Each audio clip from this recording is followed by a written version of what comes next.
Qual é o maior desafio para a implementação da restauração florestal no Brasil?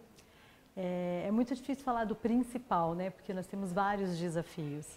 Mas acredito que o principal desafio é a gente conseguir atrair recursos nacionais e internacionais para realmente realizar a restauração.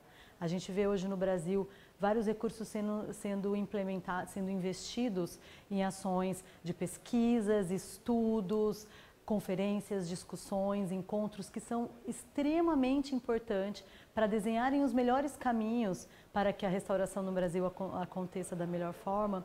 Entretanto, a gente ainda não deu o segundo passo, que é pegar também parte desses recursos e direcionar para as localidades para efetivamente fazer a restauração acontecer, para efetivamente colocar as mudas no chão e a gente poder testar todos esses estudos e essas pesquisas que estão sendo desenvolvidos. Então, este é o maior desafio, a gente passar para o segundo passo da restauração no Brasil.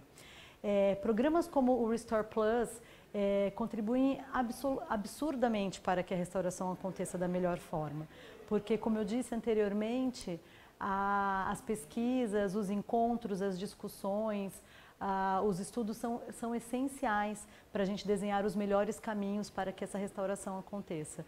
Então, são extremamente bem-vindos, são extremamente importantes para que a gente tenha informações, definições dos melhores caminhos a serem tomados.